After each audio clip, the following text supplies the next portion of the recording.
5.2 question number 1 already कर चुके हैं हम इसका। क्वेश्चन नंबर 2 करना है, choose the correct choice in the following and justify. First part, 30th term of AP. AP है 10, 7, 4। हमें 30th टर्म बतानी है। It's very simple. A30, the formula is A plus 29। बस जो टर्म निकालनी है बस उससे 1 कम करो, उतने D ऐड कर दो A के साथ। तो पॉज करना बेटा। तो हमने क्या किया, वैल्यू पुट कर दी। A की वैल्यू है 10, 29। D कितना आया, -3 कैसे आया D? A2 minus A1, तो which is 7 minus 10 -3। मल्टीप्लाई करेंगे और अब आंसर निकालेंगे। कितना आ रहा है? 87। A30 is there. नेक्स्ट हमारे पास क्या है? The next is 11th term of the AP. बिल्कुल सेम है। This is your AP. 11th term find out करनी है तो A plus 10D। A is -3, बच्चे D निकालेंगे। -½ में से माइनस करेंगे माइनस का 3। मेक श्योर यहाँ डबल माइनस आएंगे बीच में, ये आप गलती ना करें। तो दिस इज -½ प्लस 3, तो आपके पास 3 2 6 हो जाएगा। 6 minus 1 5, 5/2 आएगा। ठीक है। सो यहाँ पे 2 ने 10 को किस पे कैंसिल करा? 5 पे। 5 5 25 एंड द आंसर इज 22। ठीक है, कर दो पॉज। पार्ट नंबर 1 सभी चीजें एपी में है, जितने भी सीक्वेंस क्वेश्चन नंबर 3 में दिए, दिस इज एन एपी। अच्छा क्वेश्चन है ये, क्योंकि अब तुम लोगों के क्योंकि एमसीक्यू पैटर्न्स आ रहे हैं, तो this type of questions can be there in fill ups and all. तो एपी में मिसिंग टर्म्स को फाइंड आउट करना है। ध्यान से सुनेंगे सभी student. This is your A. हमेशा ना जो दी हुई टर्म्स है ना, उनसे आप फाइंड आउट करने की कोशिश करिए। ये जो टर्म गिवन है, ये फर्स्ट टर्म है, ये सेकंड टर्म और ये, तो हमें थर्ड टर्म कितनी दी है? 26। आप सब बताएंगे थर्ड टर्म का फॉर्मूला क्या होगा? थर्ड टर्म कितना है? ए कितना है बोलो? 2। क्या यहाँ से डी निकाल सकते हो? 2 यहाँ जाके माइनस होगा 24, और 24 नीचे 2 से डिवाइड हो जाएगा, तो डी कितना आ गया? डी आ चुका है। तो हमें पहले तीनों टर्म्स मैंने लिस्टेड कर दी। जो गिवन था मैंने उसका फॉर्मूला लगाया। ए थर्ड की जगह थर्ड टर्म, फर्स्ट टर्म की जगह फर्स्ट टर्म, मैंने यहाँ से डी निकाला। सबको दिख रहा है? डी निकालने के बाद मुझे कौन सी टर्म निकालनी है? A2 होगा A plus D। A plus 1D लिख दो या A plus D। What is A? What is D? Your answer is? क्या आपको समझ आया क्वेश्चन? जल्दी से नोट करेंगे। अब मैं तुम्हें ट्रिक सिखा रही हूँ कि कितने भी टाइप के क्वेश्चन आए आप कैसे कर सकते हो। सभी बच्चों को चैप्टर 3 का एलिमिनेशन मेथड याद है? yes. बस वही लगाना है। ध्यान से देखेंगे। So today I am going to do this question for you, 5th part. बाकी के सारे खुद से हो जाएंगे। जो आपको गिवन टर्म है वो टर्म देख लो कौन सी गिवन है। 38। वो कौन से नंबर की टर्म है? और हमें A5 दे रखा है 6।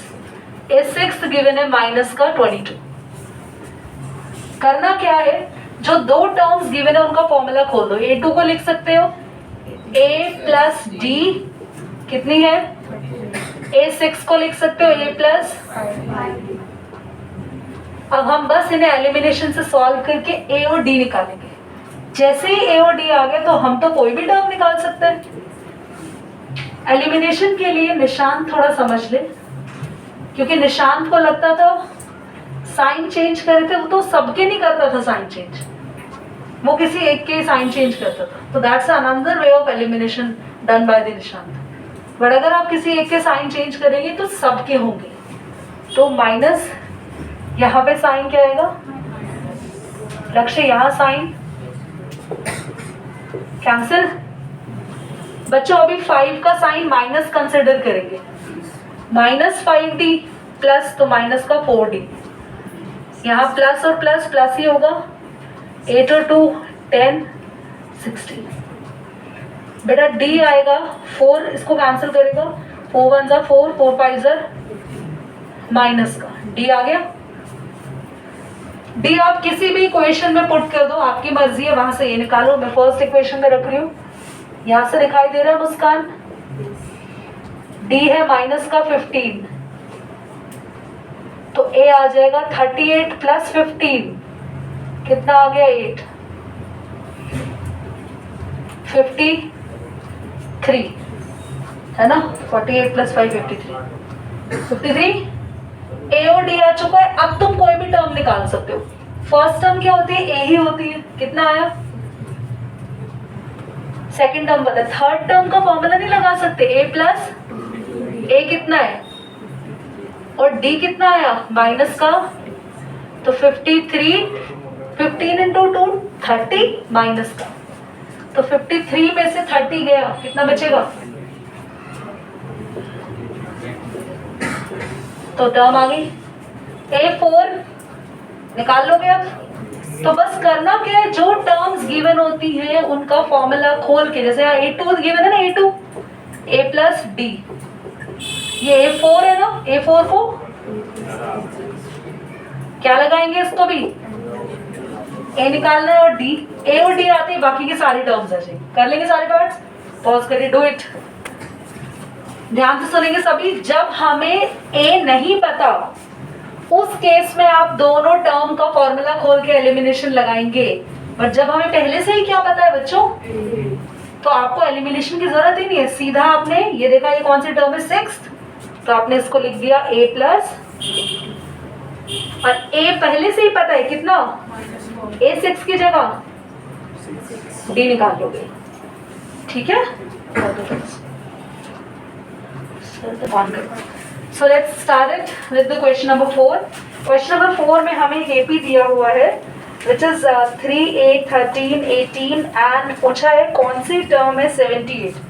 The AP is 3, 8, 13.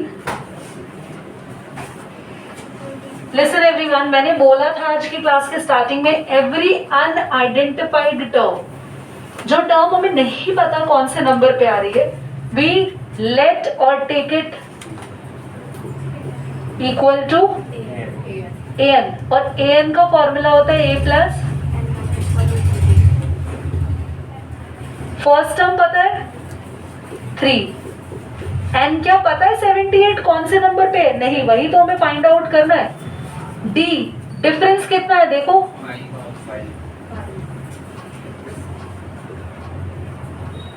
तो d की जगह 5, सबसे पहले प्लस वाली चीज उधर लेके जाएंगे,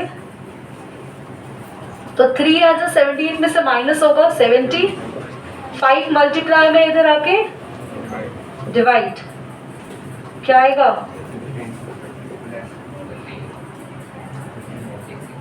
5 5 0 माइनस 1 उधर जाके यू विल हैव, तो हमारे पास 78 कौन से नंबर की टर्म होगी, दिस शुड बी, कर दो पास। नंबर 5 के दोनों पार्ट्स हैं, सेम तरीके से होंगे, I am doing the second part here and first आप इजीली खुद से कर लेंगे। AP है 18, 15 and a half एंड 13, और मुझे लास्ट में दिया है -40।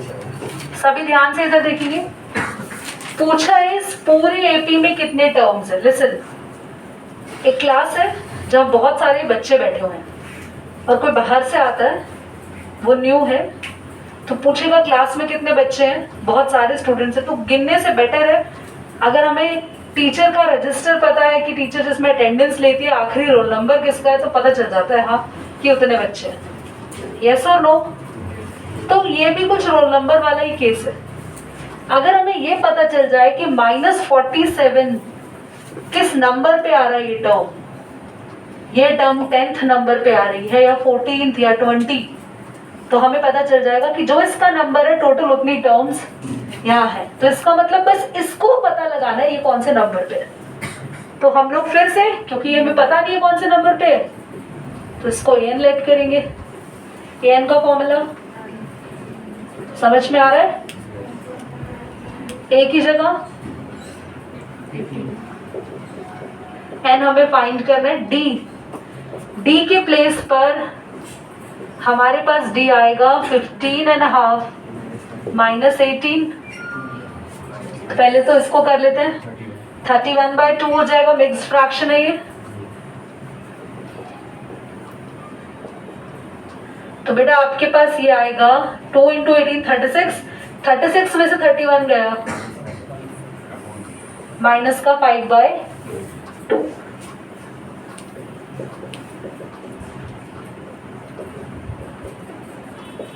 मैंने आपको बार बार एक ही बात बोली, सबसे पहले इसको शिफ्ट किया करूं।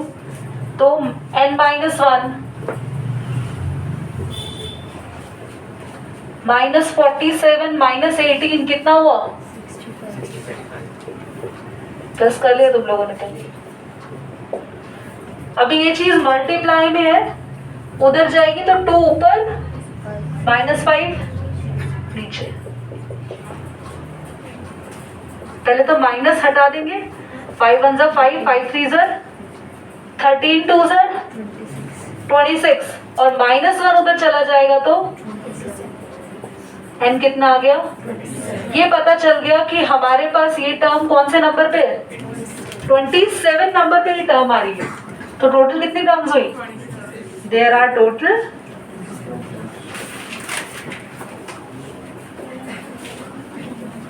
चलिए पॉज कर दीजिए, फर्स्ट पार्ट आप अपने क्या हुआ। अभी नेक्स्ट क्वेश्चन को समझने से पहले एक एग्जांपल देखते हैं। आप लोग सब क्लास में थे, एक बच्चा आया, वो बोलता है क्लास टीचर को कि मैम मैं भी इसी स्कूल का, इसी क्लास का स्टूडेंट हूँ। मैम कह रही नहीं हो तुम। वो जिद कर रहा नहीं मैं हूँ। मैम ने बोला आओ दिखाती हूँ, बताओ तुम्हारा कौन सा रोल नंबर है। तो उसने बोला मेरा 0.5 रोल नंबर है। तो क्या किसी का 0.5 रोल नंबर होता है? किसी को 0.5 पोजीशन मिलती है? नहीं। किसी को फ्रैक्शन में रोल नंबर मिलते हैं? नहीं। तो ऐसे ही एपी है। आपके पास एपी बोलो। 11, हाँ 8, हाँ 5 हाँ और 2। बस डॉट डॉट डॉट।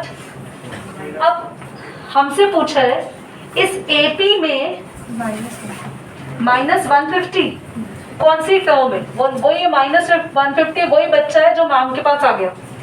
अगर तो इसका कोई रोल नंबर होगा रजिस्टर में तो मैम कहेगी हाँ मुझे कंफ्यूजन था, तुम हो इस क्लास के स्टूडेंट। पर अगर इसका कोई रोल नंबर नहीं है और ये कह रहा है मेरा रोल नंबर फ्रैक्शन में है, तो हम कहेंगे गलत, आप इस क्लास के स्टूडेंट। तो कुछ ऐसा ही करना है, हमें पहले इसके लिए n निकालना है। तो पहले जो हमें जिस भी अनआइडेंटिफाइड टर्म के लिए काम करना पड़ता है तो लेट करेंगे, वही n का फॉर्मूला। a की जगह n हमें निकालना है। d बेटा 8 - 11 डायरेक्टली लिख दो। 11 इधर जाके माइनस होगा, हाँ -3। 11 इधर जाके माइनस होगा, कितना आएगा? 161 माइनस -3 इधर जाके नहीं -3 एक्चुअली दिख रहा है माइनस में, पर डी तो मल्टीप्लाई में है ना। -3 इधर जाके डिवाइड। ठीक है, अब जरा इसको डिवाइड करके देखना, ये तो डिवाइड ही नहीं होगा।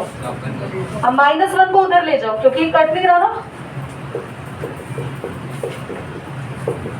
अब आप इसको सॉल्व भी करोगे तो भी ये फ्रैक्शन में ही रहेगा, आप करके देख लेना। प्रॉपर फ्रैक्शन है ये, पर ये कोई परफेक्ट इंटीजर नहीं होगा, कोई नंबर नहीं होगा परफेक्ट। तो हम लिखेंगे n, जो भी आएगा आपका आंसर उसके बाद, n can not be in fraction, hence -150 is not the term of this चलिए give it a pause. Confuse मत होना, कुछ बच्चों को ये लग रहा है कि हमारे सीक्वेंस में फ्रैक्शन आ सकता है, नहीं आ सकता। बच्चा तो छोटा नाटा बड़ा कैसा भी हो, बच्चा तो मैम एक्सेप्ट करेंगी ही करेंगी। मैम उसे थोड़ी ही कहेंगी तुम्हारी हाइट छोटी है तो तुम इस क्लास के बच्चे नहीं हो, नो। तो हर तरीके के नंबर हमारे एपी में हो सकते हैं, हर तरीके के नंबर हमारे एपी में हो सकते हैं, पर एपी में दिए हुए नंबर की पोजीशन कभी भी फ्रैक्शन में नहीं हो सकती। ठीक कर दो। सपोज हमारे टर्म के उसका एंड जो है वो फ्रैक्शन में नहीं आता, प्रॉपर आता तो वो 80 होता। हाँ, अगर वो प्रॉपर कोई नंबर आता, इंटीजर आता तो वो एपी होता चाहे है, नेगेटिव हो चाहे नेगेटिव नहीं, बस पॉजिटिव। फिर वही चीज रोल नंबर का एग्जाम्पल दिमाग में लाओ। किसी का नेगेटिव रोल नंबर है, बेटा -50 स्टूडेंट है क्लास के, नहीं तो मुझे A11 दे रखी है। ये तो बिल्कुल वैसे क्वेश्चन हो गए जैसे अभी हमने blanks fill in the blanks fill किए थे।